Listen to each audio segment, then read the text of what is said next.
Bonjour, ici le pasteur Joel Spinks et bienvenue à l'émission Vie de foi.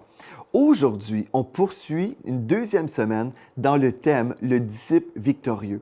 Et c'est un thème super important parce que Dieu nous appelle à vivre la victoire et pour y arriver, on doit vraiment ressembler au Seigneur Jésus et devenir ce disciple victorieux. Je crois vraiment que c'est un cours super important. Et vous allez remarquer que oui, c'est une émission de télévision, mais on a consacré 2 semaines d'émission pour un cours biblique. En fait, on n'est pas à l'université, ce n'est pas un collège biblique aujourd'hui, mais c'est un cours vraiment important parce que Dieu nous a appelés à faire des disciples dans les nations. En fait, dans Matthieu 28 et le verset 19, il est écrit « Allez, faites de toutes les nations des disciples, les baptisant au nom du Père, du Fils et du Saint-Esprit, et enseignez-leur à observer tout ce que je vous ai prescrit. » Et c'est super important pour nous, l'Église, qu'on puisse vraiment saisir ce mandat divin d'enseigner la parole de Dieu. Et j'ai remarqué que souvent, lorsque les personnes acceptent le Seigneur ou lorsqu'une personne arrive à l'Église, j'ai remarqué que des fois, les gens s'intéressent plutôt aux cours plus avancés. Par exemple, on va parler d'un cours sur le ministère prophétique. Et là, les gens veulent s'inscrire. Mais si on n'a pas passé par l'école du débutant, vraiment le tout début, le disciple victorieux, on peut avoir beaucoup de difficultés dans notre vie chrétienne à long terme. Donc, je crois que cette série de 2 semaines va vraiment être une série bénie de Dieu. Pourquoi je dis ça? Parce qu'on est en train d'établir des fondements pour vraiment avoir une armée chrétienne solide dans les voies de Dieu, une armée victorieuse. Et non seulement on veut vous enseigner la parole de Dieu pendant ces 2 semaines, donc on commence notre 2e semaine aujourd'hui, mais on veut aussi vous donner l'opportunité d'aller vérifier vos connaissances. Avez-vous vraiment bien saisi ce que vous avez appris? Et puis, une des façons que vous pouvez vérifier, bien, c'est en faisant les quiz que vous retrouverez sur le site web enseigne-moi.com. Donc, vous pourrez retrouver les quiz, les examens qui ont en rapport avec cette émission, toute cette série. Donc, vous retrouverez le quiz du disciple victorieux. Et à la toute fin, si vous avez bien réussi les examens, vous pourrez faire une demande pour recevoir un diplôme comme quoi vous avez bien complété cette série. Et puis, je crois que ça va vous aider même dans votre cheminement spirituel avec le Seigneur. Donc, toute cette série est à partir du manuel Le disciple victorieux que vous pouvez également télécharger gratuitement à partir du site web, encore une fois, enseigne-moi.com. Et puis, vraiment, pour moi, c'est un privilège d'être là avec vous aujourd'hui. Et il y a des chrétiens qui sont là depuis longue date. Il y en a qui sont là peut-être après 30 ans de vie chrétienne. Et puis, ils vont faire cette série avec moi parce qu'ils veulent vraiment être encadrés et être sûrs et certains d'avoir eu les fondements pour leur vie chrétienne. Parce que ce n'est pas parce qu'on a marché avec le Seigneur pendant des années de temps qu'on va nécessairement être solide dans notre foi chrétienne. On peut avoir des difficultés et si on peut revenir à la base et voir « Ah, c'est pour ça que j'ai tel problème dans ma vie, c'est parce que je n'ai pas mis en place ou je n'ai pas établi certains principes dans ma vie. » Bien là, aujourd'hui, je peux prendre la décision que je vais marcher avec le Seigneur à ce niveau-là et puis se corriger si on a besoin de correction. Donc, je crois vraiment que c'est une série très importante. Et puis aujourd'hui, on va poursuivre dans l'étude et juste vous rappeler ce qu'on a déjà vu jusqu'à présent dans notre semaine précédente. On a vu dans le premier chapitre qu'on a vu ensemble, c'était le salut. Donc, on a vraiment vu ce thème-là et avec plusieurs angles, en fait. Les types de baptême qu'on retrouve dans la parole de Dieu et le Dieu 3 fois saint. Aujourd'hui, on va poursuivre dans le sujet de la parole de Dieu et ensuite, demain, la prière, l'Église et l'évangélisation personnelle. Vous verrez tout ça dans cette série de 10 émissions, en fait, que je crois vraiment vont vous bénir. Donc, si on est prêt, on va plonger maintenant dans le sujet d'aujourd'hui, la parole de Dieu. La parole de Dieu, c'est super important pour nous, en tant que croyants, qu'on puisse comprendre que la parole de Dieu est notre autorité. Vraiment. Vous savez, il y a plein de personnes qui sont là, qui vont dire, bien, moi, je crois ceci, je crois cela sur Dieu. Mais ce qui compte, c'est de croire ce que Dieu dit. C'est ça qui est important, parce que l'opinion d'une personne peut changer demain matin, mais l'opinion de Dieu ne changera pas. La vérité de la parole de Dieu est éternelle. En fait, on retrouve dans Marc 13, verset 31, il est écrit « Le ciel et la terre passeront, mais mes paroles ne passeront point. » Vous pouvez vraiment avoir cette assurance que la parole de Dieu est la vérité et vous pouvez vraiment faire confiance au Seigneur. Et il y a un autre texte aussi qu'on doit voir dans la parole, dans 2 Timothée chapitre 3 et le verset 16 à 17. En fait, je vais y aller directement dans la parole de Dieu. 2 Timothée chapitre 3 et le verset 16 à 17, il est écrit « Toute écriture », en parlant de l'écriture, la parole de Dieu, est inspirée de Dieu et utile pour enseigner, pour convaincre, pour corriger, pour instruire dans la justice, afin que l'homme de Dieu soit accompli et propre à toute bonne œuvre. Donc, ce qu'on retrouve ici dans ce texte-là, un texte super important, et comme je vous dis, c'est les fondements de la vie chrétienne ici, on doit comprendre que la parole de Dieu, que la Bible est inspirée de Dieu. Ceci veut dire que oui, il y a des êtres humains, des hommes qui ont écrit le texte, mais l'inspiration venait directement de Dieu. Donc, nous savons que lorsque nous lisons la parole de Dieu, nous lisons littéralement la parole de Dieu, comme on vient de le dire, c'est la parole de Dieu, ce n'est pas la parole de l'homme, même si l'homme a été un instrument entre les mains de Dieu pour écrire cette lettre d'amour. Une chose importante aussi, quand on parle de la Bible, il y a des gens qui vont voir, par exemple, ma Bible. Ici, j'ai plusieurs onglets. Mais en fait, dans ma Bible, dans une Bible d'un enfant de Dieu, on retrouve 66 livres. Oui, 66 livres. Et à chaque fois que vous voyez un onglet ici dans ma Bible, on commence un nouveau livre. Quand je tourne ici une page, quand je prends un onglet, je démarre en fait un nouveau livre de la parole de Dieu. Donc, on retrouve 66 livres. Et puis, la Bible est divisée en deux parties. Nous avons l'Ancien Testament d'une partie et le Nouveau Testament. Quand on parle de testament, on parle d'alliance. Donc, on parle de l'Ancienne Alliance et la Nouvelle Alliance. Dans l'Ancienne Alliance, dans l'Ancien Testament, nous entendons toutes sortes de choses et je ne prendrai pas le temps aujourd'hui de tout décortiquer, mais en gros, on parle qu'un jour, le Messie va venir. Certainement, on retrouve au tout début de la parole de Dieu les origines de l'humanité. C'est super merveilleux. On peut découvrir toutes sortes de bonnes choses merveilleuses. On peut voir comment Dieu veut qu'on puisse avoir sa sagesse. Donc, on peut lire les proverbes. Il y a plusieurs choses dans l'Ancien Testament qu'on peut retrouver, mais en gros, ce qu'on doit saisir, c'est que dans l'Ancien Testament, nous lisons qu'un jour, le Messie, le Sauveur du monde, va venir nous sauver. Donc, ça, c'est l'Ancien Testament. Et là, dans le Nouveau Testament, nous rencontrons le Seigneur Jésus. Et puis là, certainement, nous découvrons que Jésus est le Messie, le Sauveur du monde. Et ensuite, on voit comment l'Église a été établie. Et puis, on retrouve tout ça dans le Nouveau Testament. Donc, la Bible est construite en deux parties majeures. Et puis, c'est un privilège pour nous d'apprendre à comprendre ces choses-là. Et puis, on peut avancer avec le Seigneur. Et une des choses-ci, vous pouvez simplement comprendre que la Bible est une lettre d'amour, que Dieu nous a envoyé cette parole pour nous montrer le chemin de la vie. Donc, quand je passe du temps dans la parole de Dieu, je passe du temps avec Dieu. Dieu me parle. La parole de Dieu est vivante et puis je peux être nourri. Et ce texte qu'on a lu, toute écriture est inspirée de Dieu. Vous pouvez vraiment faire confiance à la parole de Dieu et utile pour enseigner, pour convaincre, pour corriger, pour instruire dans la justice. Donc, la parole de Dieu, c'est vraiment un cadeau que Dieu nous a fait parce qu'on peut lire la parole et être corrigé. Des fois, les gens n'aiment pas être corrigés. Mais si on est intelligent, on aime ça quand Dieu nous corrige. On est sur le mauvais chemin et Dieu nous dit, non, reviens par ici, reviens vers moi. Et puis, lorsque nous écoutons ce que Dieu nous dit, bien, c'est merveilleux parce que nous marchons sur le chemin de la bénédiction et nous sommes protégés. Une autre chose importante, ça nous dit, pour corriger, pour instruire dans la justice, afin que l'homme de Dieu soit accompli et propre à toute bonne œuvre. Ceci veut dire, si on connaît vraiment la parole de Dieu, nous serons accomplis, on va être matures, nous serons en mesure d'aider notre prochain. Et une chose que je trouve assez dérangeante dans le corps de Christ, c'est que, admettons que quelqu'un vit une épreuve ou une difficulté, quelque chose de sérieux, parfois, les gens vont dire, bien, OK, cette chose-là est trop compliquée pour nous, tu dois aller voir un spécialiste. Et souvent, on va référer aux gens d'aller voir, par exemple, un psychologue. Et puis, on va dire, va voir un psychologue chrétien parce que cette personne-là est équipée pour t'aider parce que ton problème est trop lourd pour moi.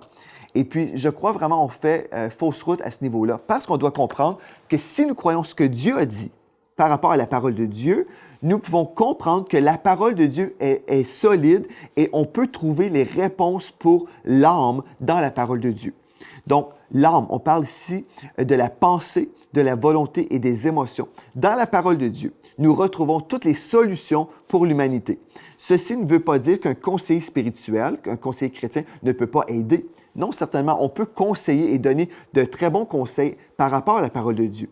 Mais on doit comprendre que le psychologue n'est pas plus équipé que l'homme de Dieu. le psychologue, certainement, peut connaître la parole de Dieu, mais ce que je suis en train de vous dire, c'est qu'on ne devrait pas dire, bien, je ne peux pas aller voir mon pasteur parce que mon problème est trop lourd, je vais aller voir le psychologue. Ça, c'est un problème dans le corps de Christ. Si nous croyons ce que Dieu a dit, toute écriture est inspirée de Dieu, donc elle vient directement de Dieu qui vous a créé, qui connaît toutes choses sur vous, et est utile pour vous enseigner, pour convaincre, pour corriger, pour instruire dans la justice. Donc, si on croit ce que Dieu a dit, bien, on sait que la parole de Dieu a la réponse pour vous. Et puis, afin que l'homme de Dieu soit accompli et propre à toute bonne œuvre. Donc, on doit faire attention et ne pas mettre notre foi dans le conseil de l'homme. On doit comprendre que la Bible a la solution pour vous. Amen. La Bible, c'est la parole de Dieu et vous pouvez faire confiance au Seigneur. Et aujourd'hui, je veux vous inviter, si vous êtes un nouveau chrétien ou un chrétien de longue date, vous pouvez faire confiance à la parole de Dieu aujourd'hui même. Gloire à Dieu pour ça. Donc, la parole de Dieu est unique parce qu'elle est inspirée. Il n'y a pas d'autre livre qu'on peut comparer à la parole de Dieu. Même si les hommes vont comparer la Bible à d'autres livres qui sont supposément inspirés de Dieu, nous savons que seule la parole de Dieu, seule la Sainte Bible est inspirée de Dieu. La parole de Dieu est vivante aussi. Quand vous lisez la parole de Dieu, vous verrez que l'Esprit de Dieu va vous révéler la parole de Dieu. Cette parole-là, ce n'est pas une parole morte, c'est une parole vivante, inspirée de Dieu. Hébreux 4:12 nous dit, « La parole de Dieu est vivante et efficace et plus tranchante qu'une épée quelconque à deux tranchants, pénétrante jusqu'à partager âme et esprit, jointure et moelle. Elle juge les sentiments et les pensées du cœur. » Donc, vous êtes là, vous êtes en train de lire votre Bible. Et puis là, Dieu vous parle directement. Et vous commencez à découvrir des choses sur vous-même. En fait, la parole de Dieu est un miroir. Vous êtes là, vous êtes en train de lire la parole de Dieu et vous réalisez des choses sur vous-même. L'Esprit de Dieu vous parle et vous dit, « Voici le chemin que j'ai en réserve pour toi. » Et comme on est docile, comme nous laissons l'Esprit de Dieu nous parler, on peut être transformé par la parole de Dieu. C'est tellement merveilleux de passer du temps dans la parole. Et comme vous êtes là, des fois, les nouveaux chrétiens s'imaginent, « Bien, je dois lire la Bible, c'est mon devoir. » Ne pensez jamais que la parole de Dieu est un devoir. Non, passer du temps dans la parole de Dieu, c'est un privilège. Mais je sais que certaines personnes ont du mal à lire la parole de Dieu parce qu'ils lisent une version qu'ils ne comprennent pas très, très bien. Je me souviens, j'étais dans une cellule, dans un groupe d'études bibliques. Et puis, il y avait une jeune femme qui était là, qui disait, « Ah, j'aimerais ça lire la Bible, priez pour moi, je n'arrive pas à comprendre la Bible, pour moi, c'est trop compliqué. » Et puis là, les frères et les sœurs dans le groupe disaient, « OK, on va prier pour toi, que Dieu t'aide à comprendre la Bible. » Et puis moi, j'ai arrêté, j'ai dit, un instant, j'ai dit, « Dis-moi, tu lis quelle version en ce moment? » Et puis, la jeune chrétienne disait, « Bien, moi, je lis en ce moment dans la version Louis II. » J'ai dit, « OK, et tu ne comprends pas cette version? » Elle dit, « Non. » J'ai dit, bien, peut-être tu aurais simplement besoin de changer de version. Essaye la Bible français courant, la version en français courant, ou peut-être Parole de vie. Et puis là, la semaine d'après, on la rencontre et puis elle raconte à tous et chacun, elle dit, « Ah, maintenant je comprends la Bible. J'ai changé de version et je lis maintenant la Bible avec la version français courant. Et puis là, j'arrive à comprendre. » Bien, j'ai dit, « Gloire à Dieu. » Vous voyez, des fois, on est tellement spirituel, on veut prier pour des choses, mais des fois, on a simplement besoin d'utiliser notre tête, user un peu de logique et puis changer de version. Si vous ne comprenez pas ce que vous lisez, changez de version et puis lisez la parole de Dieu. Ce qui est important, c'est vraiment de passer du temps dans la parole de Dieu et l'Esprit de Dieu va se révéler à vous et vous verrez votre vie vraiment changer et être transformée. Donc, la parole de Dieu est unique au monde, elle est vivante. La parole de Dieu est notre nourriture spirituelle. Au début de votre vie chrétienne, ou que vous soyez un chrétien de longue date, vous devez comprendre que la parole de Dieu est votre nourriture spirituelle. Vous avez besoin de manger cette parole à tous les jours. Il y a des gens qui sont là qui disent, bien, moi, j'ai du mal à lire la Bible, peut-être une fois par semaine à l'église pendant que le pasteur prêche, je vais lire la parole, mais j'ai du mal à être discipliné. Bien, comprenez que la Bible, c'est vraiment votre nourriture spirituelle. Vous n'oubliez pas de manger votre pain le matin, n'est-ce pas? Vous n'oubliez pas de dîner ou de souper. Vous prenez le temps parce que votre corps crie et dit « j'ai faim ». Mais votre esprit est là et il dit « j'ai faim, j'ai besoin de manger cette nourriture spirituelle ». Dans Matthieu 4:4, Jésus a dit, il est écrit « L'homme ne vivra pas de pain seulement », donc on parle ici d'un pain physique, « mais de toute parole qui sort de la parole ou de la bouche de Dieu. Donc, vraiment, cette parole, c'est la parole de Dieu pour vous. Et quand vous passez du temps dans la parole de Dieu, vous verrez que c'est un pain spirituel pour vous. Quand j'ai rencontré des nouveaux chrétiens, souvent, le chrétien se met à lire la Bible. J'aimerais vous dire, ne commencez pas avec la Genèse. Vous pouvez, là, je ne peux pas vous interdire de ne pas lire une partie de la parole. Je vous conseille, commencez avec l'Évangile de Jean, parce que là, vous allez rencontrer le Seigneur Jésus. Si vous commencez, admettons, avec le livre de Lévitique, par exemple, bien là, peut-être vous allez trouver ça un peu compliqué. Commencez au tout début avec l'Évangile de Jean, et puis vous verrez que ça va vous aider. Commencez avec le Nouveau Testament. C'est vraiment ma recommandation. Et ensuite, vous pourrez lire l'Ancien Testament avec aussi une étude biblique, avec une Bible d'étude plutôt. Avec une Bible d'étude, et puis là, vous pourrez comprendre le contexte de certains passages. Parce qu'en lisant la parole de Dieu comme ça, des fois, on peut avoir des questions et puis être troublé. Donc, commencez dans le Nouveau Testament et surtout, comprenez que la Bible doit être lue d'une façon chronologique. Ce qui veut dire, on ne prendra pas un verset ici et là dire, bien, Dieu, parle-moi. Et puis, et là, je lis ce verset. Et Dieu, parle-moi. Et là, je me promène partout dans la Bible comme ça. Non, on comprend que la Bible, c'est une lettre. Donc, si je prends la parole de Dieu comme étant une lettre d'amour que Dieu m'a écrite, je dois la lire d'une façon cohérente. Donc, je commence au début d'un chapitre et je poursuis. J'ai vu toutes sortes de chrétiens faire toutes sortes de choses avec la parole de Dieu et finalement, on devient mélangé. Imaginez, si vous venez chez moi, OK, vous venez chez moi et puis je vous offre un beau repas, vous mangez le repas et ensuite, vous m'envoyez une lettre pour me remercier pour le temps que vous avez passé chez moi. Bon, là, je trouve ça merveilleux, je reçois votre lettre. Mais il y a quelqu'un qui a rajouté une page à votre lettre. Donc, vous m'avez écrit une belle lettre. Merci, Pasteur Joël, pour le bon repas. J'ai beaucoup apprécié le repas que Mathilde a cuisiné. J'ai beaucoup aimé votre maison. J'ai aimé le décor. J'ai aimé ceci, j'ai aimé cela. Vous m'écrivez une belle lettre comme ça, une lettre d'amour. Et puis, je lis votre lettre. Mais il y a quelqu'un qui a rajouté une feuille. Et puis, cette feuille dit « Mais, Pasteur Joël, j'ai trouvé que tes enfants étaient absolument détestables. J'ai trouvé que vraiment, ces enfants étaient mal élevés. J'ai trouvé que vous étiez une famille horrible. » Et puis là, finalement, l'addition, OK, cette page additionnelle, va faire en sorte que mon interprétation de votre soirée chez moi, bien, je vais comprendre que vous n'avez pas vraiment apprécié. Vous voyez, une des choses qu'on doit vraiment faire attention, c'est ne pas rajouter à la parole de Dieu. Ce que je vous dis là, c'est que la parole de Dieu doit être prise comme étant la parole de Dieu. La Bible nous dit qu'on ne doit pas rien enlever de cette parole et on ne doit rien rajouter. Pourquoi? Parce que justement, c'est comme l'illustration que je viens de vous donner. Vous êtes là, vous m'écrivez une belle lettre, mais quelqu'un rajoute une chose, bien finalement, mon interprétation de votre cœur va totalement changer. Et c'est ça qu'on a fait souvent. La religion a pris la parole de Dieu et a rajouté un livre qui a dit, si vous ne lisez pas la parole de Dieu à partir de notre livre, en mettant nos lunettes d'interprétation, bien vous allez faire fausse route. Et puis, il y a des églises aussi qui vont enlever une portion de la parole de Dieu. Donc, on doit vraiment recevoir la parole de Dieu comme étant la lettre d'amour que Dieu nous a écrite. On va la lire d'une façon cohérente. On va commencer au début d'un livre, au début d'un chapitre et on va poursuivre notre lecture. On ne se promènera pas comme ci et ça partout et puis dire, bien Dieu, parle-moi, Esprit de Dieu, parle-moi, Esprit de Dieu, parle-moi. Non, on va lire de façon intelligente et là, on va pouvoir grandir et vraiment saisir la pensée de l'auteur. Donc, j'espère que ça peut vous aider. Gloire à Dieu. Donc, la parole de Dieu est unique, elle est vivante, elle est notre nourriture spirituelle. On va se remplir de cette nourriture-là pour devenir fort spirituellement. Donc, si vous êtes faible dans votre marche chrétienne, vous avez du mal à avancer, bien peut-être vous êtes en déficit de vitamines spirituelles. Retournez et lisez la parole de Dieu. Demandez à l'Esprit de Dieu aussi de vous éclairer dans votre lecture. Vous pouvez dire, Esprit de Dieu, montre-moi vraiment les vérités que j'ai besoin de saisir.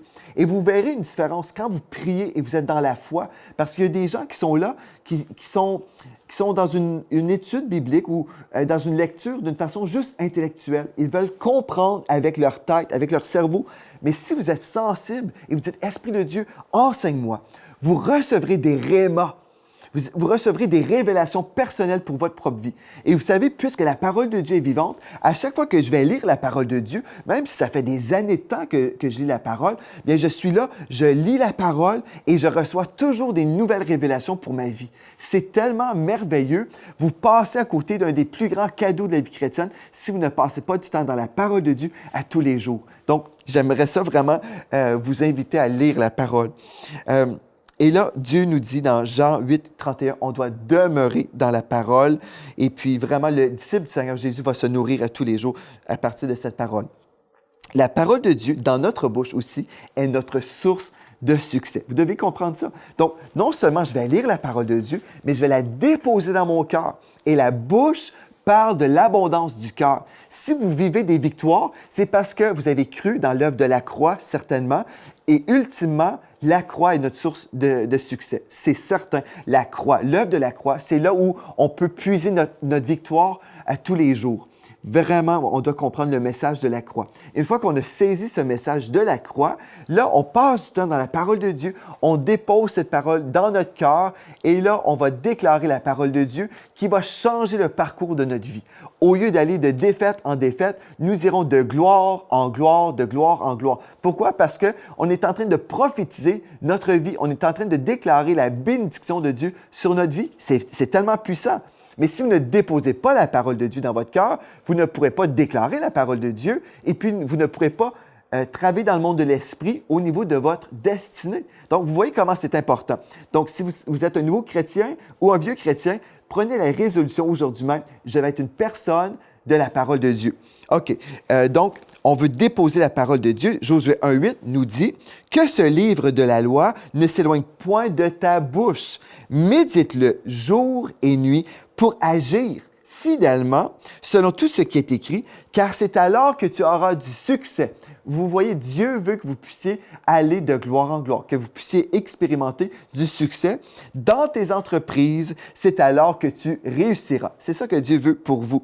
Et là, dans Marc 11, verset 23, il est écrit, « Je vous le dis en vérité. » C'est Jésus qui parlait ici. Il dit, « Si quelqu'un dit à cette montagne, que ce soit une montagne de maladie, une montagne de dette, peu importe la montagne de défi, mais vous dites à cette montagne, ôte-toi de là et jette-toi dans la mer. Et s'il ne doute point en son cœur, mais croit que ce qui est dit arrive, il le verra s'accomplir. » Voyez comment c'est important d'être rempli de la parole de Dieu?